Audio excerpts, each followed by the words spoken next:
welcome to Geekology. I'm David. I'm Sven. And tonight we're reviewing episode 6 of Star Trek Discovery. What? Is that a onesie? Help me, everyone, Kenobi. You're my Annie. So let me get this straight. Some idiot decided to take the classic Trek uniform and Spock's outfit from Star Trek 4 and mix them up. And the TNG uniforms. They do the TNG uniforms too.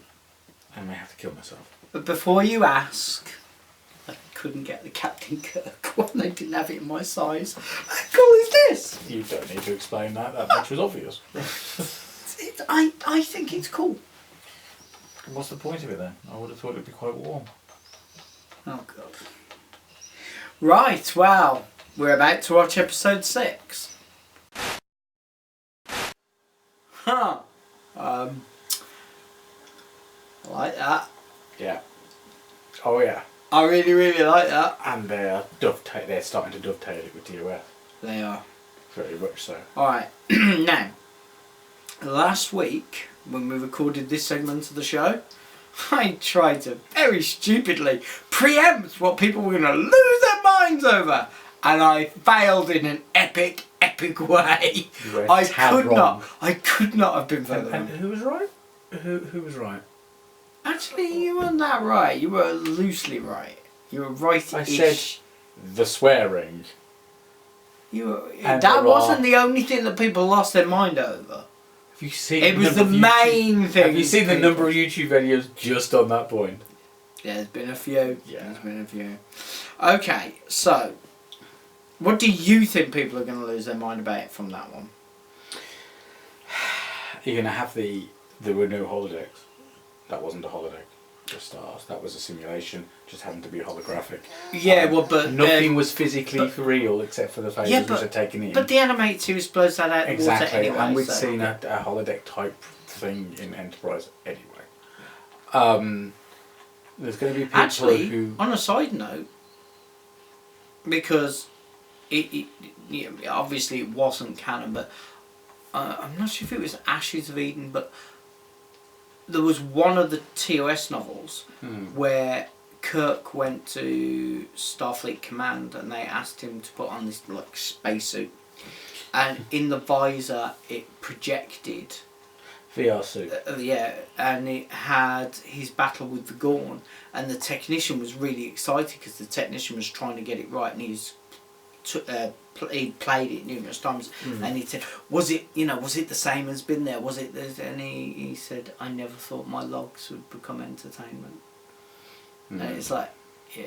But anyway, beside the point, holodecks, we've been there, done that, so I don't think that people might comment on it. I don't think they're going to lose their minds. Have you met the fan base recently? Actually, the fan base really seem to like going out. Actually, I've noticed this. But do you like Discovery? Yes, I do. Do you? Well, they're not going with the right canon. It's like, the what? There's a what now? There's a right canon. I'm the left one, or I'm centre. It's nonsense. It really is. So, are people really still banging on that much about canon? But they did the same for TNG. They did. Yeah, but they deserved to do it for TNG. TNG, woo! But Classic wasn't right either. They created canon as they went along. There's going to be people throwing their toys out the pram over the fact that the Vulcans turned up again. Or Vulcan in Starfleet. Yeah, maybe because he went through the Vulcan Academy and then got a commission. It doesn't mean he's gone through the Academy. Spock was the first Vulcan to go through the Academy. Even then, no. He was the first half of Vulcan to go through the Academy. He was not the first Vulcan to go through the Academy. According to what? Because he was according to TOS. Yeah, but that doesn't ring right with the rest of it. That ship full of Vulcans, of the Intrepid, may well have been subscripted. Yeah, they're Vulcans who'd gone through the Vulcan Science Academy and basically got commissioned that way. Or whatever. Oh, it doesn't matter how people. Every Andorian officer wouldn't have had to go through the Academy to become part of Starfleet, for instance. Not in those days. In those days, you can fly a shuttle. You can come join our crew. Yay! Especially during a time of war. Be like anybody who will be on a site, get on a ship. Okay, so you think that might be a bone of contention? Fair enough. I think there might be some Vulcan fans going a little bit ballistic, but hey. About just the Starfleet Vulcan or the Admiral. All he is I want to know how many other people picked up that the stone inside the Idic symbol was red. 0. Oh no, I'm not going to be the only one. Loads of other people will have noticed. Considering we've seen Edicts with different coloured stones in. Not very often. No, but every time a costume designer gets their mitts on one. For whatever. I mean, this is the thing. I wonder what they went with red. I don't know. Maybe they colour change depending on the mood of the wearer. Ooh, a moodedic. I like that. That could be fun. Okay. It's one of those crystals you rub. If you rub it, it's an Autobot symbol. I'm saying nothing. So are we gonna cover the whole sailing the Admiral down the river route? Yeah, he's basically gone, how are you going to take my ship off me? I'm not going to rescue you. That the argument could be that she did emphasise quite how important that ship is. She was digging her own grave then, wasn't she? She really was. She really was. Although we both got it wrong. Because we both went dead. So dead. Neither one of us went captured. Sorry, she's not returned to the ship. And we don't know what's going to happen to her. She's been captured She's by not the dead Klingons. yet. She's going to be very, very dead. She's going to be an appetizer. I don't think we've seen the last Would it be funny if Kor's rite of passage was to kill her? It'd be interesting, but I wonder if she knows what a pain stick is. Think she might be finding out. Yeah, it's interesting stuff. Right. Anyway, yeah. So I don't know what people are going to go ballistic about. To be honest, I think it was just the fact that we know they're going to go ballistic about. Oh, they've got to have something to bitch about. I think they're going to bitch about the Admiral. That's my call. My call is they're going to bitch about the Admiral, and your call is they're going to. Well, I picked the Admiral. You picked the Admiral as well. I picked the Admiral before you did. We can't both pick the Admiral. Alright, so what would be the runner-up thing they're going to bitch about? The people are going to get their timelines all screwed up with Spock. That's happened already quite a bit, where people are not getting where this is in the timeline. Because even though Michael mentioned what year it was, and was it May or April? I've got no idea without 22, 20, yeah. The fact is that laying down where things happened pre-TOS isn't that easy without actually going and watching the episodes. That explained it all. Even then. A memory alpha is quite useful in that point of view because it actually puts the information together, and is 99% accurate to the point where the showrunners are actually using it. So if it's on memory alpha, it probably matches up with what they're doing. Probably, I think would be the right thing. Memory alpha is not infallible, but that's why you didn't say 100%. Yeah, but as I say, yeah, the showrunners are using memory alpha, therefore anything in this will probably line up with it. So, all in all, what did you think? That's the best episode they've done so far. Oh, hell yes. A lot of character development. It's really smoothly integrated. Yeah. It felt slightly rushed in places, but I want to see how this connects in with what's following. I like the fact that they're actually lining their ducks up, because the Enterprise has been mentioned. The Enterprise has been mentioned as a Constitution class starship. Yeah. Spock's been mentioned. We know in this time frame, because this is roughly 18 to 24 months after the Cage. Farragut's about to hit. Pike's in command of the Enterprise. Spock's on the Enterprise. Yeah. Farragut's currently running around with Lieutenant Kirk, having been assigned to it the previous December. Yeah. So, and it also fits in quite nicely because she had just not gone into the exploratory and was looking into the Federation as Spock was about to go through the Vulcan Science Academy. So if you think about it, she hit first officer as his lieutenant. So yeah, that matches really nicely as well. Yeah. Yeah. It's yeah. Strength. This is a wonderful format. The fact that they have the freedom to do it as a continuing story arc. I think the show's going from strength to strength very well. Yeah. I think the format is lovely. The fact that they've been guaranteed the entire first season has meant that they've been able to do the story arc very well. I mean, DS9 tried to do it. Oh, it did do it with the Dominion Wars. Mm-hmm. Enterprise again tried to do it with the Zindi. But there's no argument. There's no trying here. This is definitely a complete story arc with episodic pieces, elements in it. But at the end of the day, it is this flowing story. And I have to say, I'm really enjoying it. Mm-hmm. And it's like before we watched it, I was like, come on, dude, I've waited all day for this. I mean, the interesting thing is that the figures that are coming back from the way that streaming shows are sort of measured for popularity, because it's not views and it's not ratings, it's a completely different system. It's impressions. It's the number of the number of times people look it up or access the title of an episode page, let alone click on it to. I just thought it'd just be the amount of times people actually click and play the whole thing. Well, no, because they can't do that. Why can't they do that? Because it's clicks. It's not what's been watched.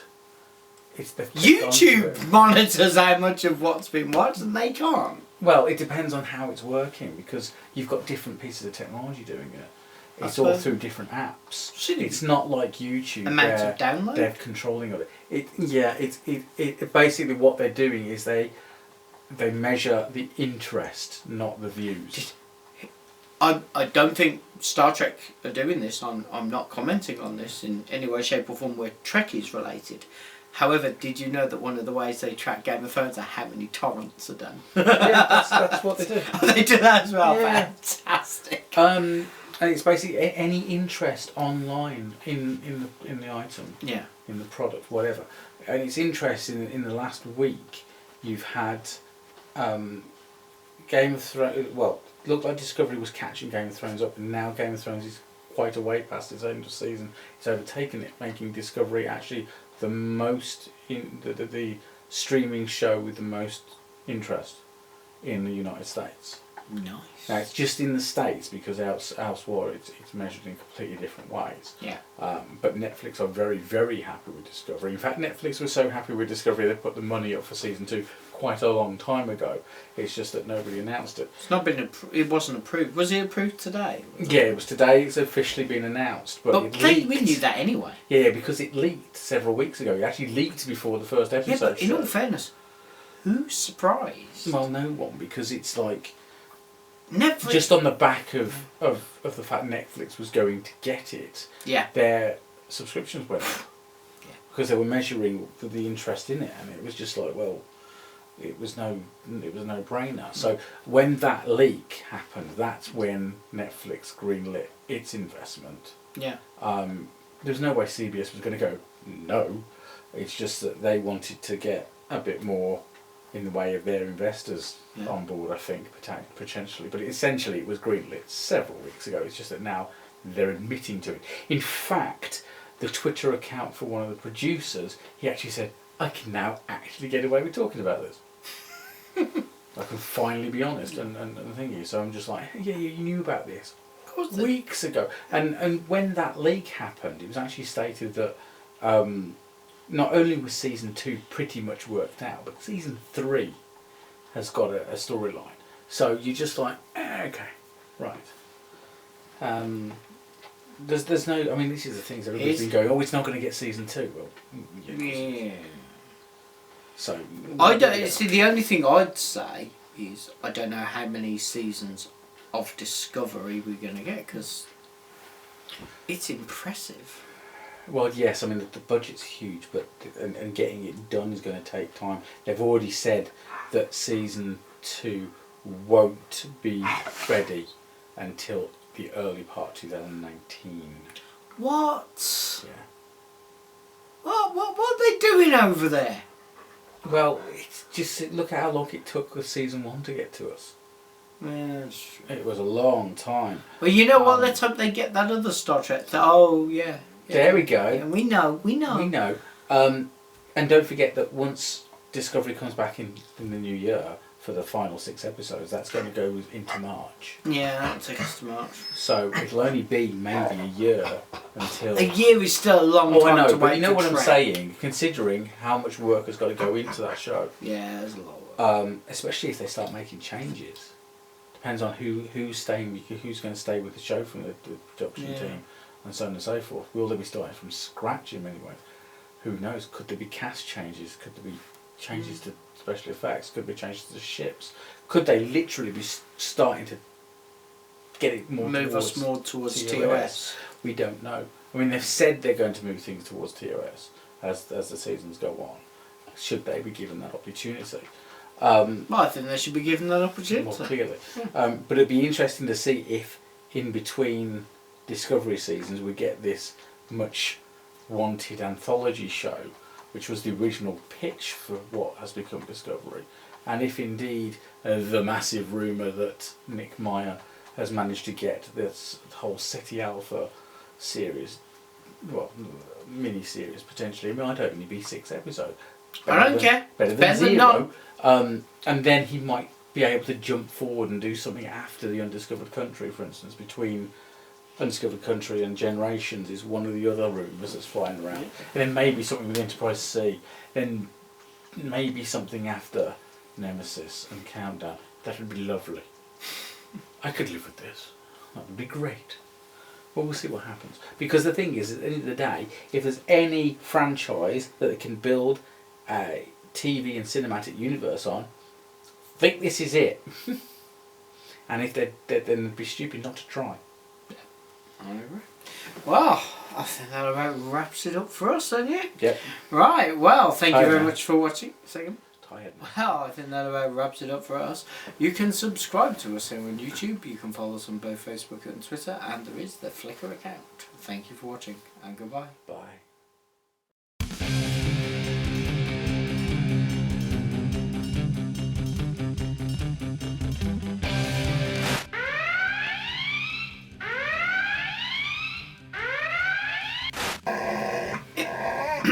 Three, two. Interesting, man. I wonder if she knows what a pain stick is. Think she might be finding out.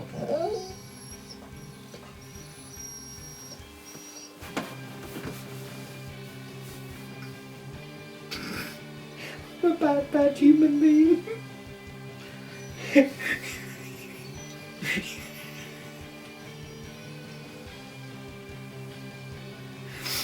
Is that what Claire calls it?